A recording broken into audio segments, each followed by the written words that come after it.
Hello YouTube, this is Morgan Airspeed Prime here with my next Korra comic review. This is going to be my spoiler review for Legend of Korra Runes of the Empire Part 3.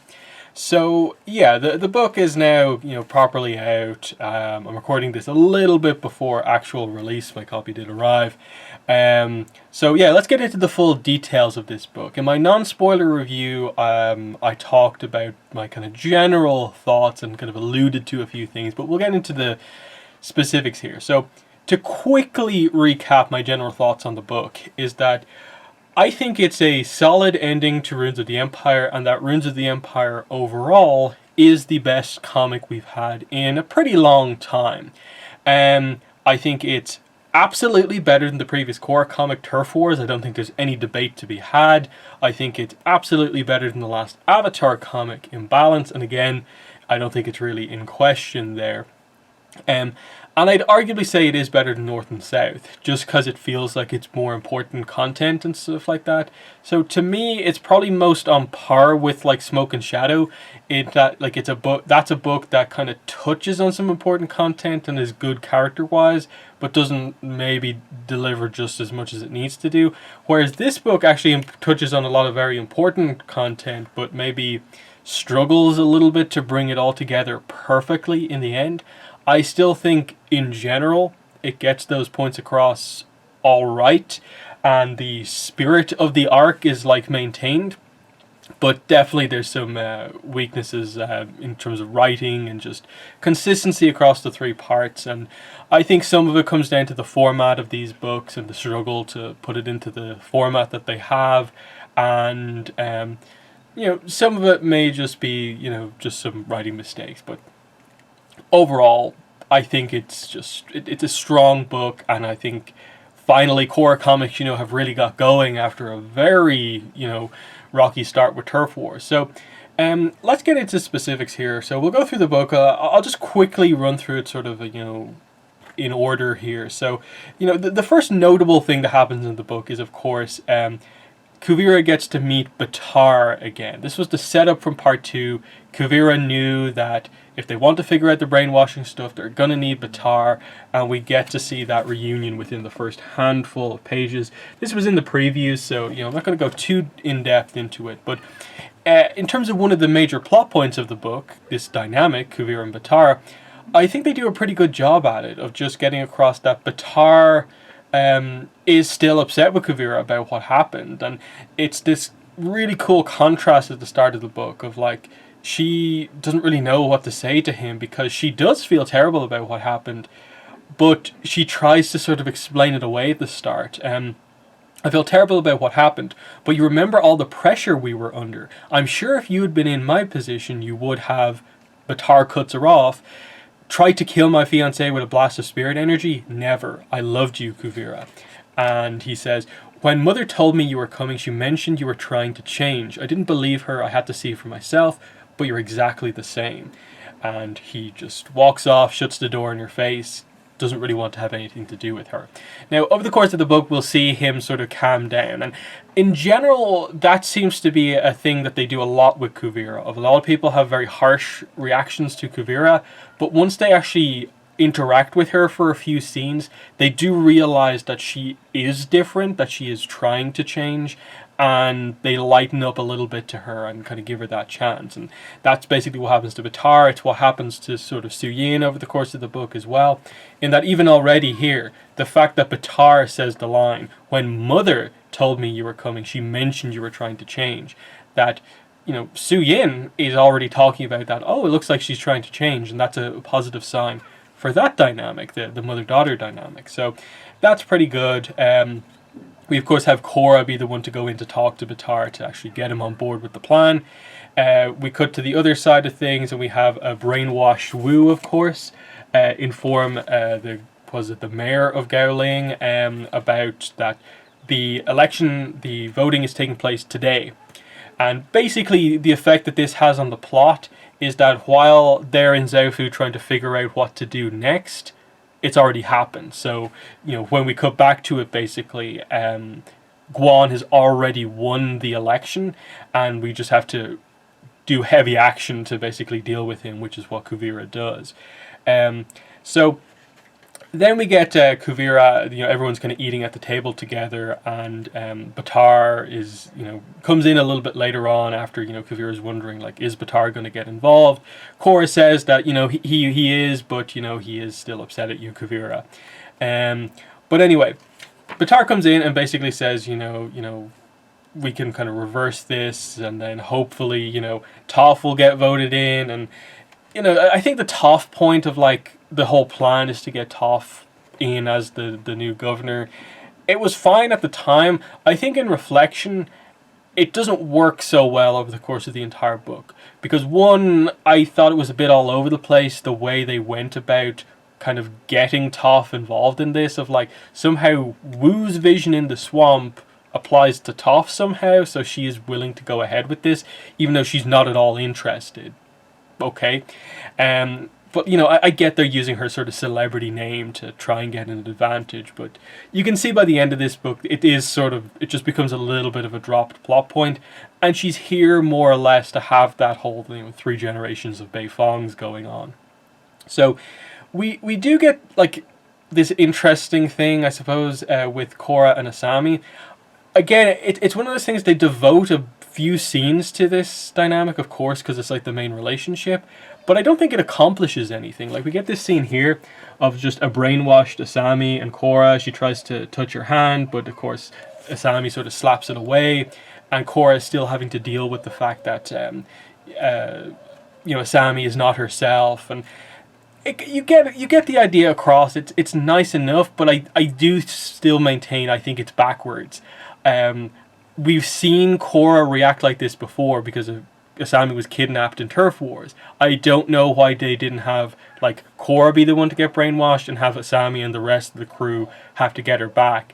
That causes a much more interesting dynamic to happen with Kuvira, where you have the 3 members of Team Avatar who have issues with Kuvira have to team up with her to get Korra back. Korra, on her own brainwash, creates much more of a threat in the battles than I think Mako and Bolin do.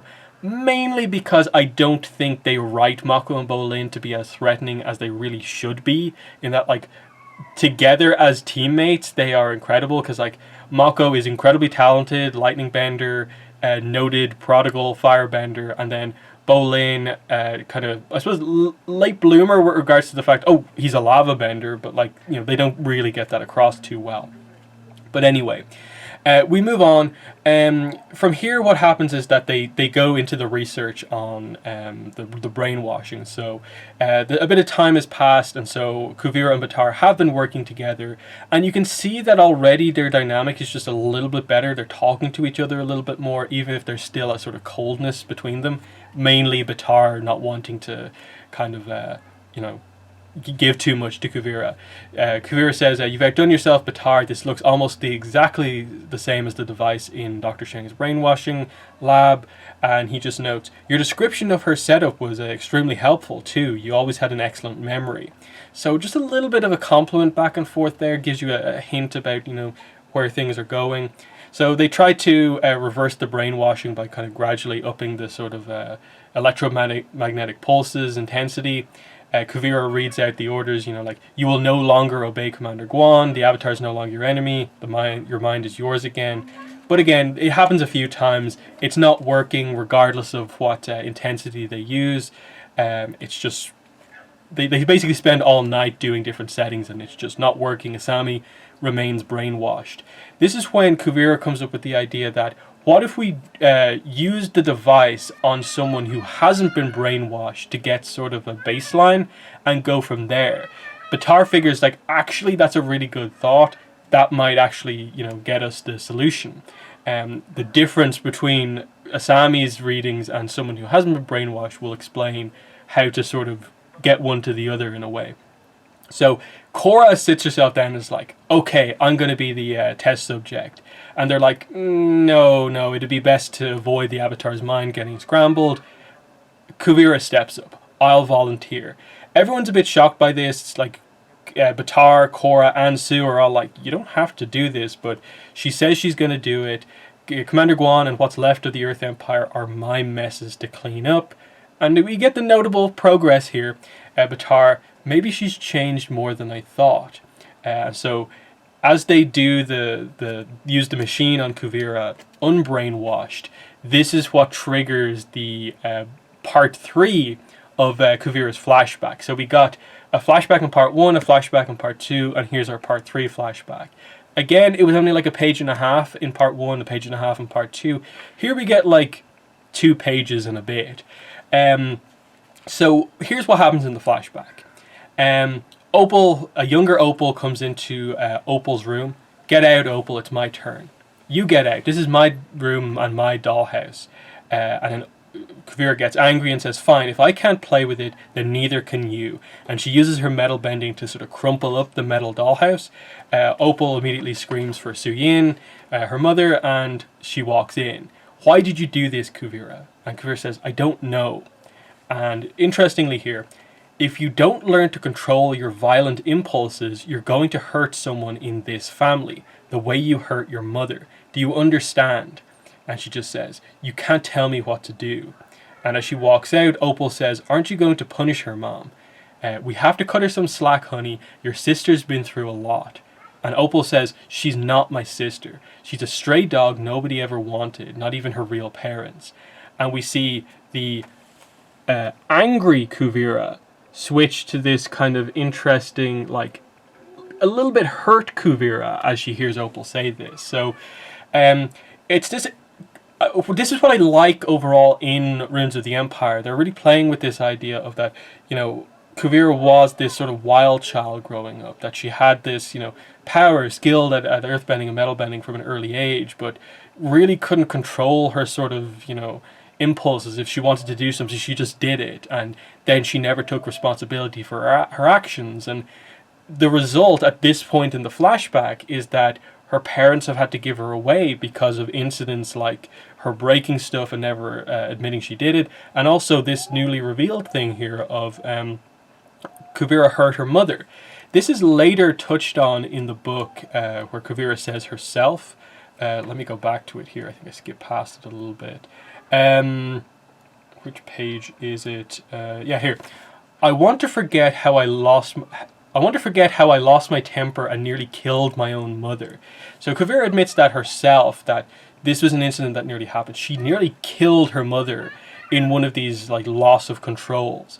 And it highlights the fact that when we met Kuvira in book 3, she wasn't like this. So her time with the Beifongs wasn't all negative like this. This is definitely implied to be a relatively like early scene here of like she's just arrived and is just barely a part of the family, hence why Opal is still like not really treating her like a sister. I think the only real major issue I would have with this book is that we never see a flashback showing the sort of happy times where Kuvira was integrated as just a part of the family. I think we're meant to get the idea that, you know, 2-3 years on from this moment, Kuvira and Opal are actually like fairly close as sisters, hence why Opal is actually so annoyed about Kuvira currently in the story. It's just like there's the content that they present is good. They just need to do more of it and extend off it, in that the reason we need this flashback is to have insight into Kuvira's past, yet within that flashback they tell us about a moment that we probably should have been shown in flashback as well.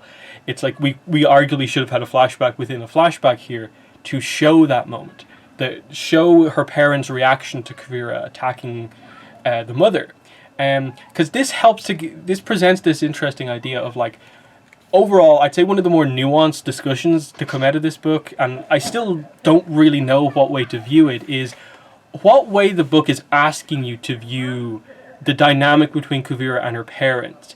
In book 4, it was presented as if her parents just abandoned her. It is meant to be a purely sympathetic thing of her parents were terrible, and this is the sympathetic backstory of Kuvira. The way the backstory has went so far, it's leaned more into the direction of you having sympathy for the parents and Kuvira, that it's just this sort of unfortunate situation of Kuvira being like this, and then the parents not really knowing how to handle it, so them having to give her away. But at the same time,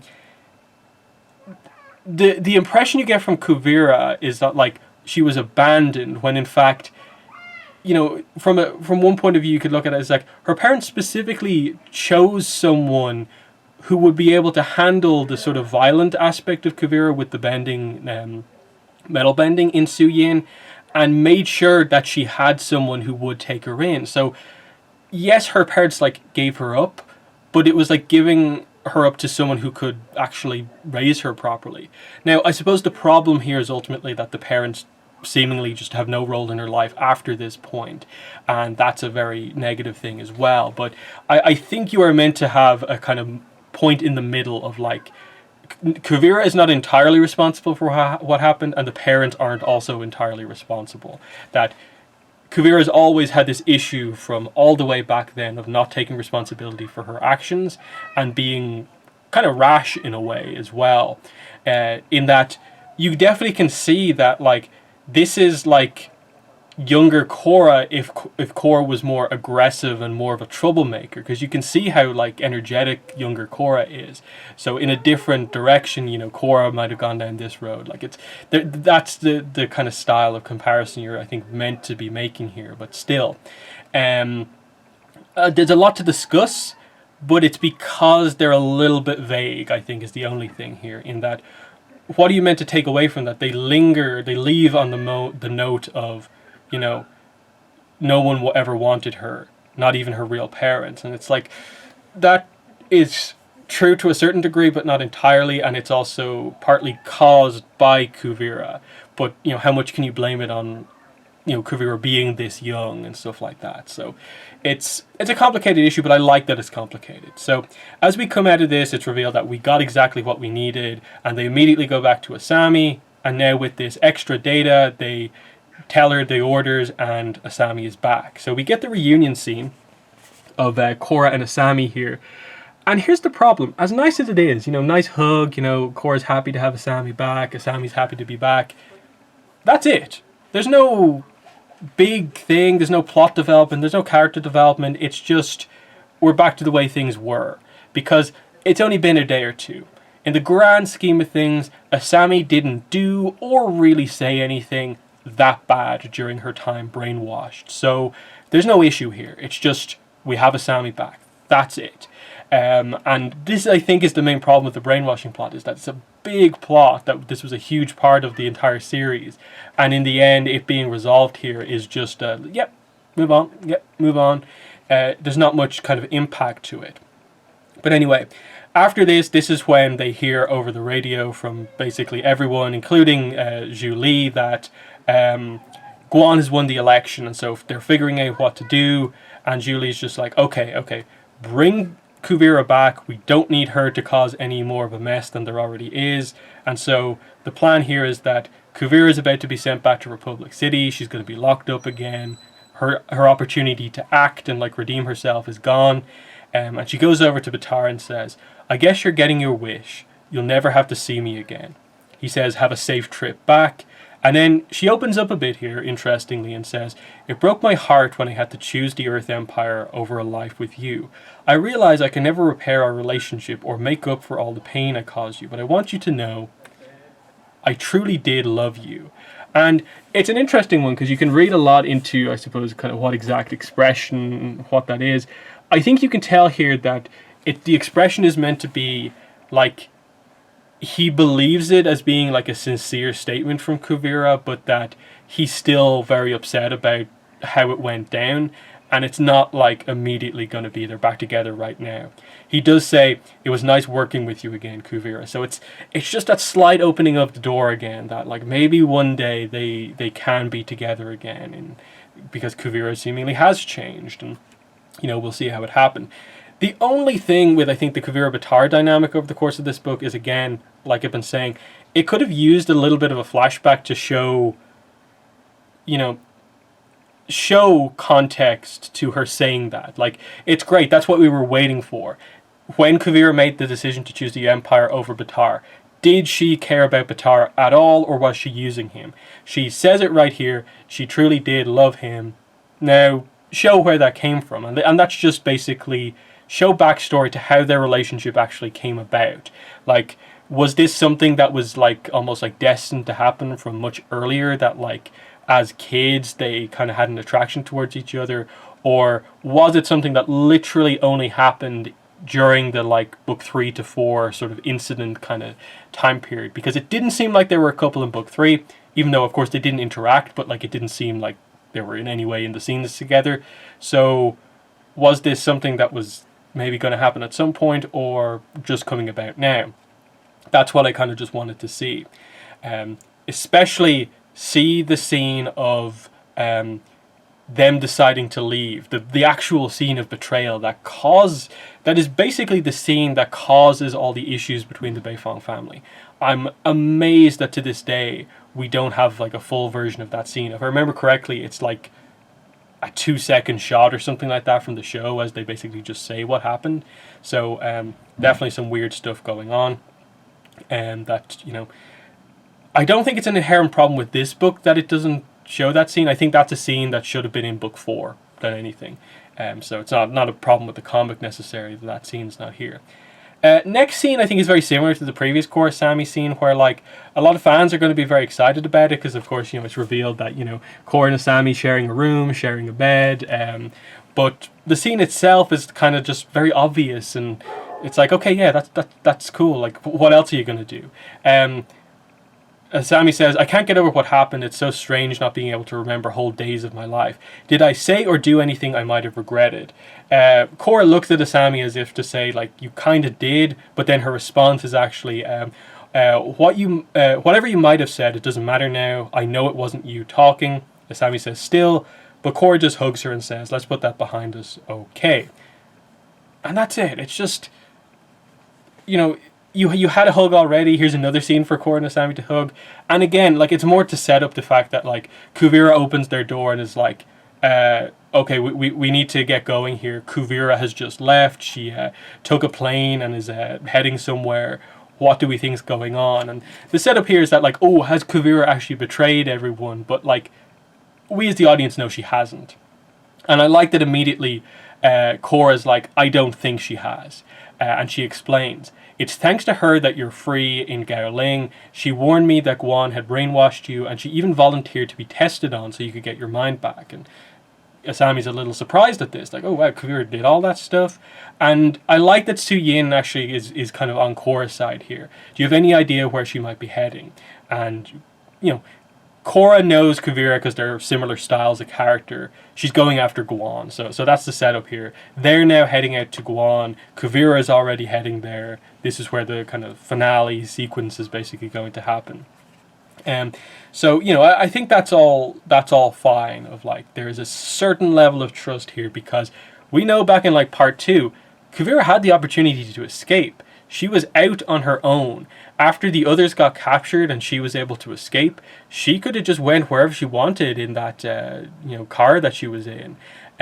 She didn't have to radio Sue and kind of link back up with them, but she chose to. And I think that the characters are rightfully sort of respecting a little bit of that trust there, while still, of course, going to investigate, you know, what exactly Kuvira is doing. But, you know, as we go to the scene with Guan here, it is a scene in Guan's office here between him and Kuvira, and she basically is here to propose a deal that will benefit the both of them. And here's what she says: I've thought a lot about what you said. Why should others reap the benefits of what we worked so hard to accomplish? In my quest for power, I've alienated everyone I've considered family. It is clear to me now that no matter what I do, things can never go back to the way they were. So I've decided the only path left for me to follow is yours. And she says she'll join the Earth Empire on one condition.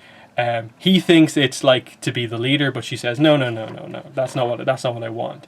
She says that she wants to forget. I want to forget how I lost my temper and nearly killed my mother. I want to forget the Beifongs and my life in Zaofu, all of those painful memories. But most of all, I want to wipe away the memory of all those I've hurt. I believe you have the technology that can help me with that. Now, what's interesting here is that, like, we know ultimately, and the way it ends up panning out, that this is just Kuvira's plan to getting close to Guan and basically corner him in the brainwashing room and, you know, force him to submit there at that point. So how much of what she's saying here to get Guan on her side is actually true, and like, what way are you meant to take it? In that, it's a weird dynamic in that it's a scene where she has to talk to Guan as if she wants to lose all her memories, and to a degree that's like true, I suppose. Like, it is her being honest about the things in her head that she's dealing with, of like, she doesn't like that this stuff from the past happened. She doesn't like that she now has a terrible relationship with her family, and so on. So if she can wipe out everything, that's better for her. But of course we know here she doesn't actually want to forget it. So it's an interesting scene where like you have to write it in a way where you have the character be truthful about their feelings, but the end result of the scene is kind of a lie in a way. So from here, what we get is just the idea that this is going to work out perfectly for Guan, and that like he gets Kuvira on his side and she gets to forget. So this seems to be the deal. They're going ahead with it, and this is when we see the group that's gone out to go after Kuvira is Opal, Suyin, Korra, Asami, and Toph, and they're all on Opal's Bison Juicy. And this is where Opal says, "Just admit it, Mom. Kuvira took advantage of your goodwill and betrayed you again."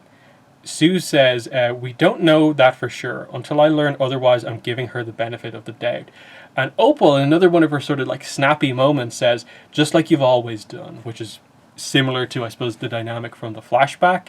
And I think the only thing I would say about this book is that they go very heavy on the Opal doesn't like Kuvira, and then they have Opal be sort of happy towards Kuvira at the end when what happens, without really saying why she's happy again. And I think the obvious way, I've already said it, how to do that was to show a scene from a few years later, once she's properly in the family, of them actually being close. Then that explains how Kuvira's betrayal, Book 4 betrayal, is such a betrayal for Opal. But anyway, we move on. So we have Kuvira about to undergo the brainwashing, but immediately she's looking over at the brainwashing things and begins to manipulate them with metal bending. She puts them on Dr. Shang and Guan's head, crushes them, and immediately reveals her plan. She's going to force them both to surrender here. This is when Guan orders Mako and Bolin in. And so we get a minor fight. The action heads outside. This is how Sue and everyone is able to spot Kuvira, so they quickly land, and it's a big kind of battle sequence. Not a ton specifically goes on here. Korra goes down. She just airbends Mako and Bolin, and then I'm like, that covers them, basically. It's not a fight at all. It's just like she has them dealt with, basically. Opal gets to do some airbending. The other Beifongs, like Sue and Toph, do some action, and we just get noted here. This is what happens when you mess with 3 generations of Beifongs. A lot of quick wrap up here, but I think it's solid and kind of fits a lot of what's been going on. Dr. Shang runs out, and of course Asami is the one there to greet her to repay the favor. So this is for zapping my brain, so she gets zapped with the shock glove. And then of course Kuvira corners Guan, and they have a earth and metal bending fight. Again, it's just like a few pages back and forth. We know how skilled Kuvira is. She's going to get the victory here. But, Guan gets one hit in on Kuvira's shoulder. But as he goes to sort of finish the fight by throwing the truck at her, she just carves it in half with metal bending and then pins him against the wall. And in a pretty nice moment here, she's about to kill him. She feels full Great Uniter Kuvira there, about to finish him off. He's saying that he's surrendering, but she says, "It's too late for that. I'm making certain you never rise again."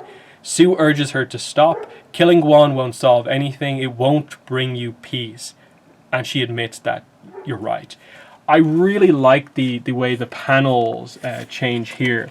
The expression on Kuvira's face going from, determined, like pretty much about to kill Guan, to just subtly changing to now be very like, I've thought things through, showing her kind of change and growth of character, that it doesn't have to be this sort of brutal. That in a way, it's a scene like this that highlights that this is one of Kuvira's violent impulses in a way. Like, they're trying to, if that's a part of her character from her childhood, like, it's like, here is her.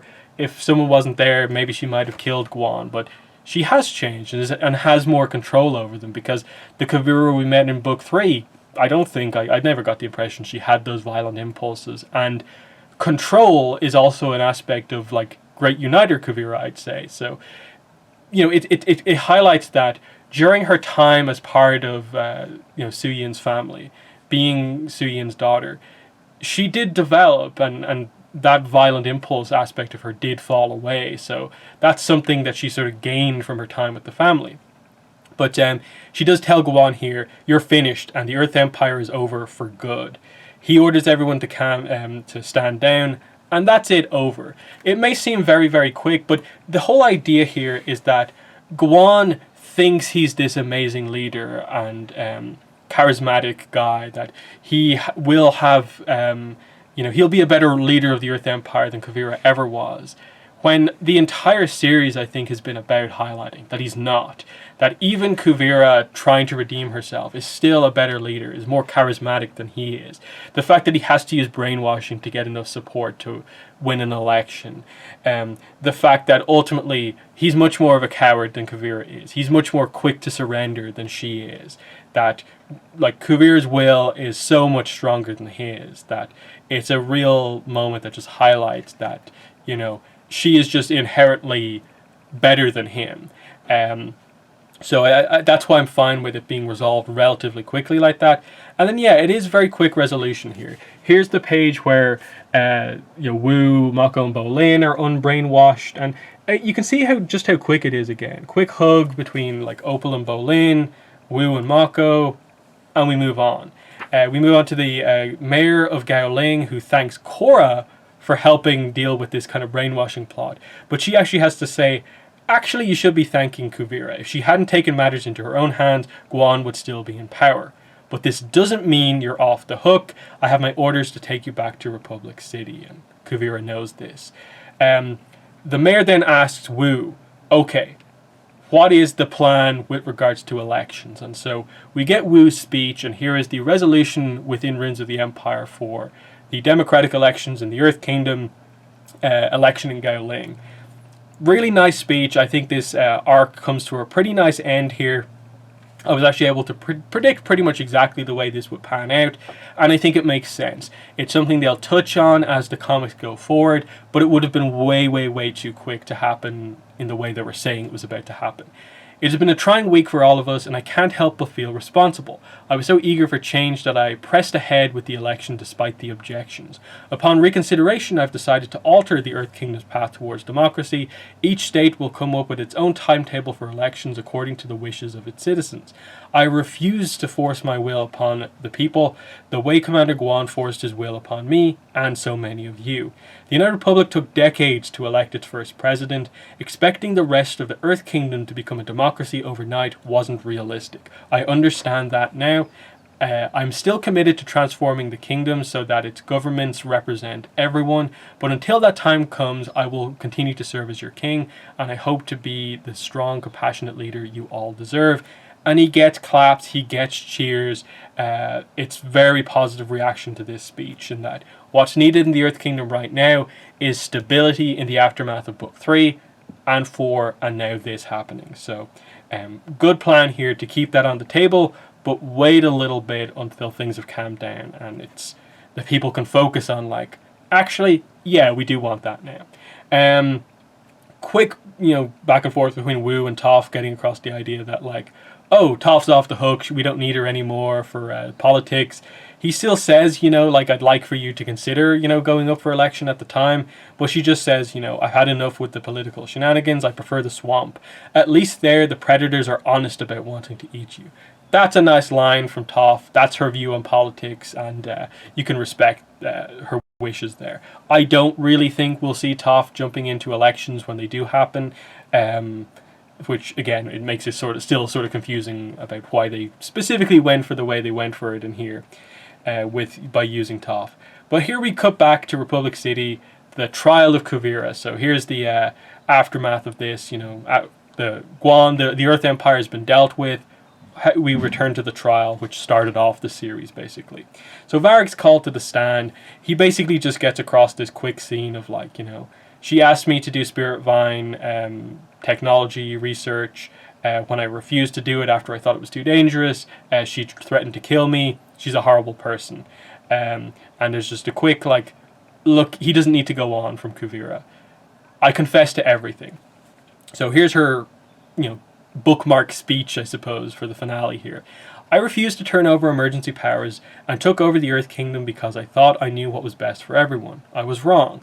And though I wasn't fully aware of everything going on in the re-education camps, I should have been. I wanted so badly to wield power and to change the world. I didn't concern myself with the consequences. I wish I could forget the terrible things I've done, the people I've hurt, but I can't. I just hope that by taking full responsibility for what I've done, I can begin to heal some of the pain I've caused. So I'm entering a new plea, guilty. And I think that's pretty well done. That is the bookmark of Kuvira's arc that you wanted. The change from the character who wanted to defy everyone at her first trial by saying, not guilty, I won't go down for all of this, I'm not responsible for everything you're throwing the book at me for, no. To now, like, very kind of thoughtfully just kind of saying that, like, okay, I understand that it was all wrong, and I had my reasons for wanting to do it, but I understand that, like, it was wrong to try and enforce my will, thinking that I knew what I wanted above all else. It was the wrong thing to do. And there's a reference here to the scene with Gwan, like, I wish I could forget the terrible things I've done, which is what she was talking about with Gwan, but she turns it around and says, but I'm going to take full responsibility, and hopefully I can try and heal some of the pain I've caused, which she already has to a degree by assisting with the remnants of the Earth Empire being taken out over the course of this book. She's done some of that. She's already shown a sort of change of character immediately. So there's positives here, and you can sort of see what they're going for. So we cut away from this. And we have everyone discussing things afterwards. Bolin says, I'm going to have to hurry back to the city hall soon. President Moon has back-to-back meetings all afternoon. Mako says, you're sticking with the job, huh? Being Commander Guan's lackey didn't turn you off to politics? And Bolin says, it may not be my true calling, but after everything we went through, I'm fine with a boring office job filing paperwork, at least for a while. And it just feels like, what were you doing? What is this arc? Like, there was a scene in part 1 where Mako and Bolin had a very similar talk. It seemed like Bolin wasn't particularly liking the job with Ju Li. He was kind of saying, like, yeah, I'm into politics now. And Mako just pointed out, like, oh, is this your new thing? Like, sports and Mover Star and this and that. That, like, he can't figure out what he wants to do. And all we get here at the end, in the aftermath of this, and again, because Bolin wasn't really involved in the story because he was brainwashed, there's no sense of, like, he's learned something or he's gained an insight into something, because literally the two scenes from part 1 and this scene might as well just be placed back to back, realistically. So all this is that he's like, yeah, I'm going to do this for now, but it still might not be the overall arc. It's just the very definition of just, we don't want to do anything with Bolin right now, so we're just going to continue this general arc of him swapping jobs around. So I don't really know. As for him and politics, could that be the thing? Potentially, yes.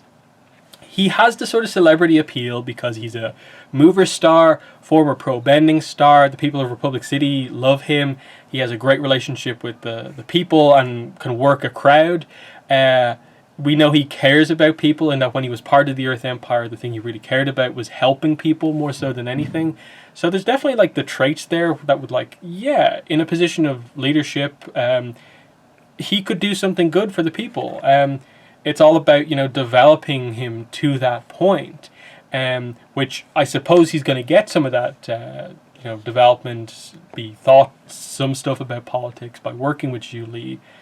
But, is that exactly the path they're going? They still seem to be implying with Bolin's last dialogue there that this is just something he's doing for now. So is it trying to set up something bigger? I'm not sure.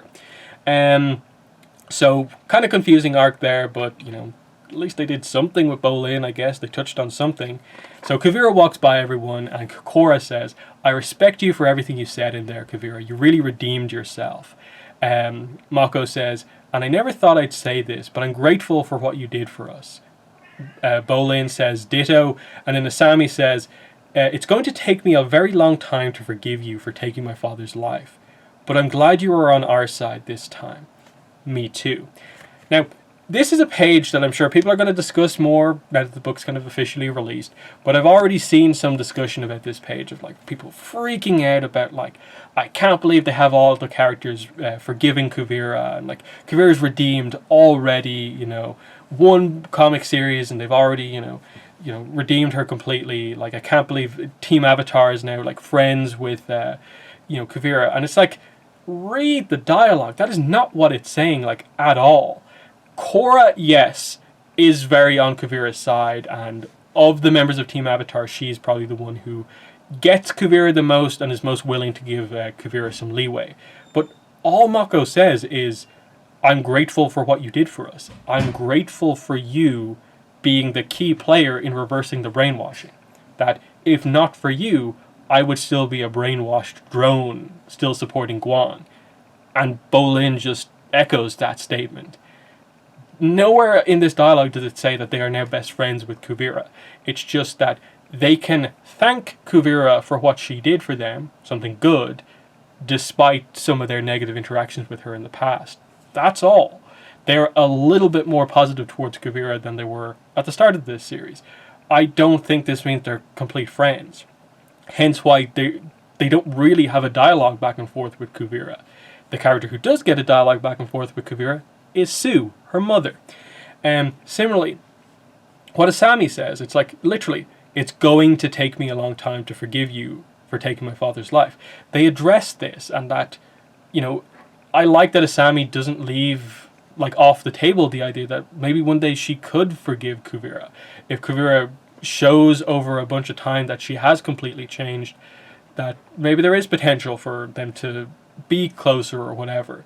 But that, this time round, she's glad Kuvira was on their side, because again, Kuvira was important to her not being brainwashed. And Asami heard directly from Korra just how much Kuvira did to, help them all.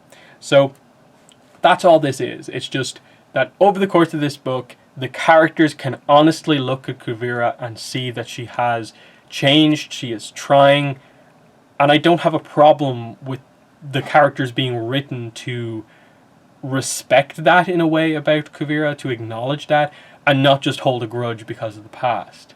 I think that often leads to weak storytelling if you just write characters to hold grudges forever. As kind of realistic as it may be, it doesn't make for the best storytelling. That only very specific characters, like say a Lin, can you write a story where the whole idea is that a character has held a grudge for a very long time. Especially like Asami, when like she refused for even come close to meeting with her father for so long. But eventually she was able to have that dynamic with him back in book 4 and sort of forgive him in the end. Which leads into the kind of final sequence of the book here. Here's the scene with Su Yin. I owe you an apology, Kuvira. What are you talking about? I can't help but think that if I'd been a better mentor, a better mother, I could have guided you on a more appropriate path.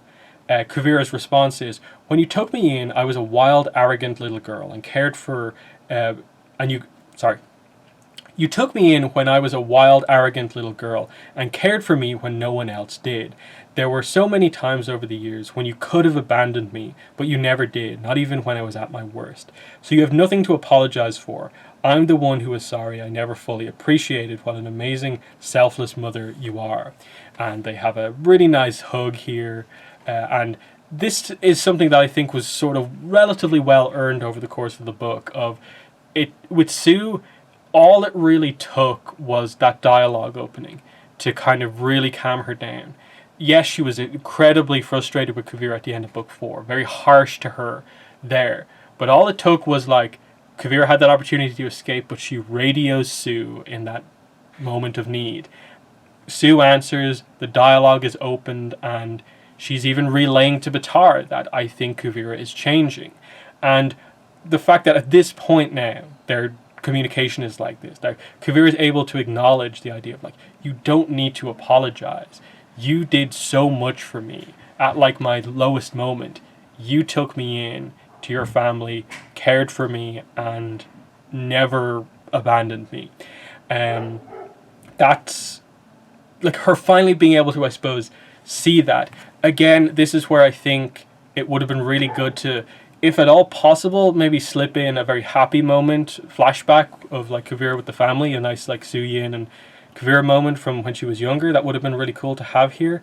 But that is the thing. Like I said earlier on, Kuvira changes from being with the Beifong. She doesn't have those violent impulses. She doesn't have the super bad behavior. Look at the composed character we meet when we first get introduced to Kuvira in book 3. That is really good, and it kind of highlights that, yeah, Suyin is always willing to give people a second chance. She took Kuvira in, and it's something that truly Kuvira does, appreciate from her mother, and that's really good in my mind. So Kuvira says, I wish we had more time. Sue says, we will. I spoke to President Moon and the Tribunal. Thanks to your show of remorse and because of your help in ending the Earth Empire and stopping Guan, they have agreed to release you into my custody. I'm going home. Yes, you will be under house arrest, the same as Batar Jr., but if you even think about trying to escape again, you'll be thrown right back in maximum security prison. And she's like, okay, but what will Batar say? Is everyone okay with this? Opal speaks up and says, honestly, when Mom suggested the idea, we all thought she was crazy. But we came around, I'm sure he will too.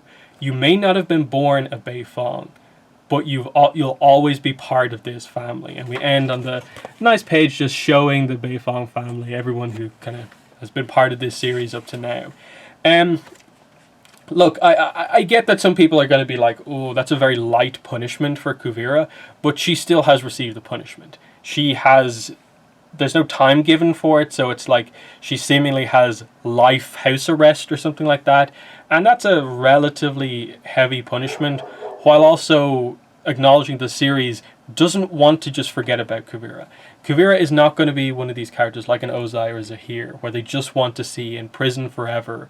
That because of a story like this, she is a character we'll come back to whenever something really big happens. She will be that sort of fill-in member of Team Avatar when something super big happens and we need some heavy hitters.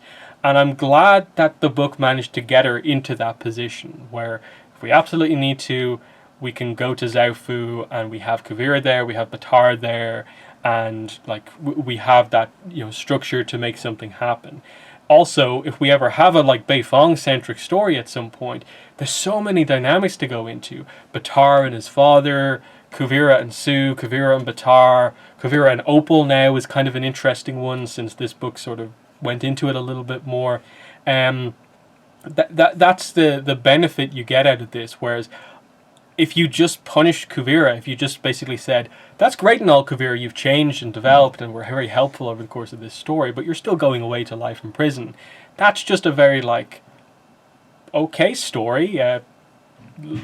Let's hope we can see Kuvira again at some point.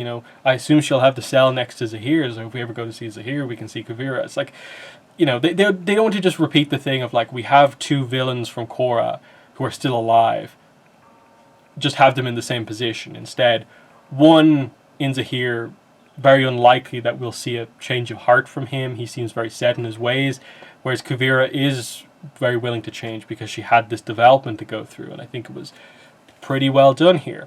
And look, the thing I'd say here is at the end, like, it feels a little bit weird that it feels like there's some sort of a scene missing in the book between like Kuvira and Opal to justify why kind of Opal is the one who delivers the final line of this book.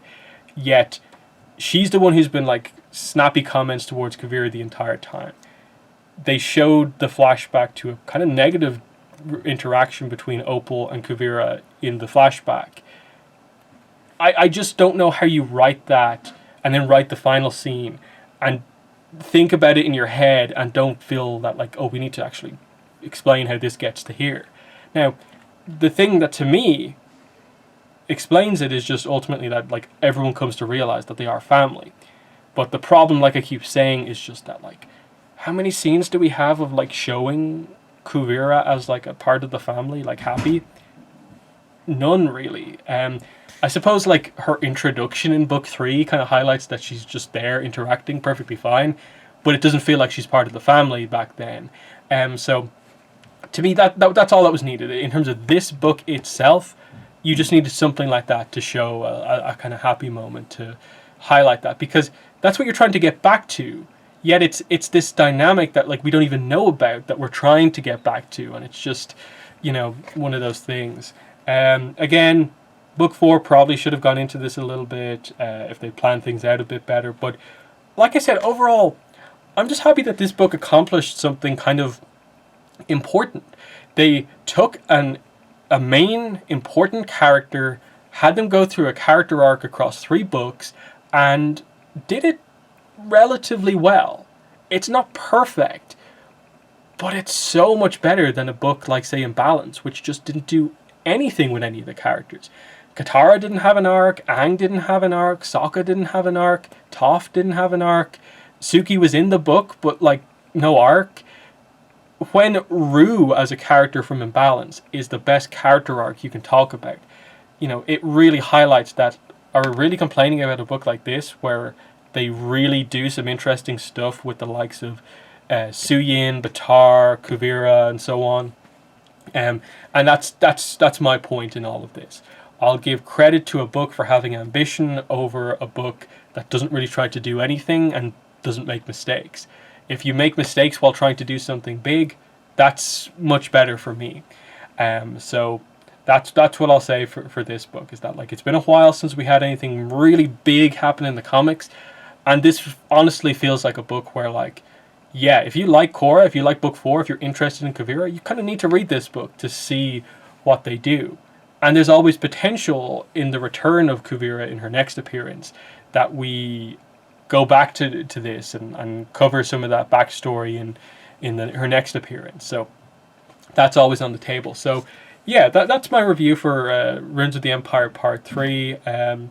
Definitely one of those books like over the run where, like, I think Part 1, it definitely started out as if like this could have been one of, if not the best comics we've ever had. This could have rivaled The Search on its level of quality. Part 2 definitely brought us down to earth, and that like, okay, it's not going to be that good, but it should still be okay. And then Part 3 brought us home solid, in that like I think it's better than a lot of the recent comics, not as good as a lot of the earlier comics, but you know, still more along the lines of what we want. In that I hope the next comic, Korra Comic 3, is much more in line with this than Turf Wars, absolutely. So that's my review. In the comments, let me know what your thoughts are, but that's been the video. Thanks for watching, and bye.